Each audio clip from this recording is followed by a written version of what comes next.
Business Studies, that is, chapter Forms of Business Organization. As we have many topics here to cover, we are going very slow and we really hope that you all are understanding. Overview of the topic. Number 1, partnership and its features. Number 2, types of partners. Let's understand what is partnership. Okay, so the inherent disadvantage of the sole proprietorship in financing and managing an expanding business paved by the way for partnership as a viable option. Partnership serves as an answer to the needs of greater capital investment and varied skills and sharing of risks. So, do you know the Indian Partnership Act 1932 defines partnership as the relation between persons who have agreed to share the profit of the business carried on by all or none of them acting for all. अभी मजा आएगा ना भिड़ो. Next, we have features of partnership. Number 1, that is formation. Now, what is formation? The partnership form of business organization is governed by the Indian Partnership Act 1932.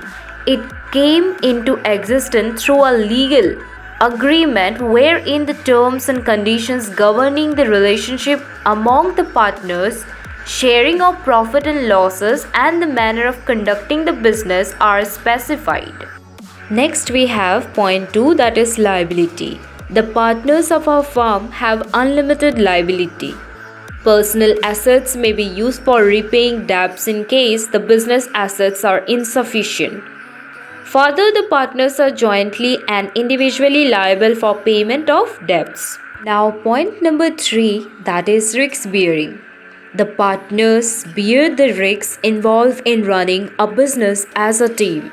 The reward comes in the form of profits which are shared by the partners in an agreed ratio. However, they also share losses in the same ratio in the event of the firm incurring losses. Point number 4, that is decision making and control. What is it? The partners share among us themselves the responsibility of decision making and control of day to day activities. Decisions are generally taken with mutual consent. Thus, the activities of partnership firm are managed through the joint efforts of all the partners. Point 5, continuity. Partnership is characterized by lack of continuity of business since the death, retirement, insolvency, or insanity of any partner can bring an end to the business. However, remaining partners may, if they so desire, continue the business on the basis of new agreement. Point 6, membership. The minimum number of members needed to start a partnership firm is 2, while the maximum number in case of banking industry is 10, and in case of other business it is 20. Now we'll be discussing about types of partners, so you gotta listen to it. A partnership firm can have different types of partners. We all know that, right? With different roles and liabilities.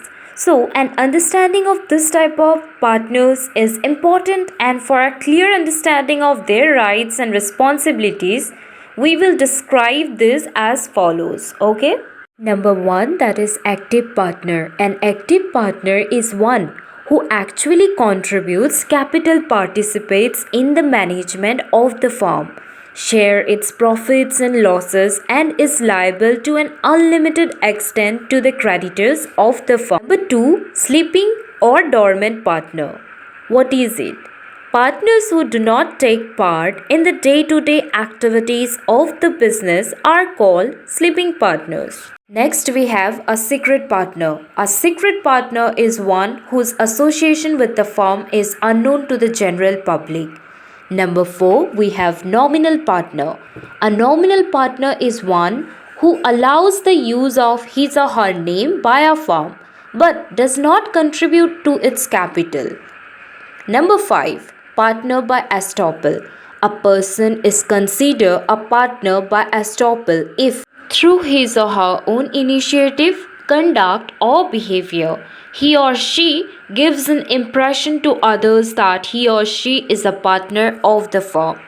Okay, so this is for today. If you like our video, please like us, subscribe to our channel and press that bell icon so that you get all the notifications of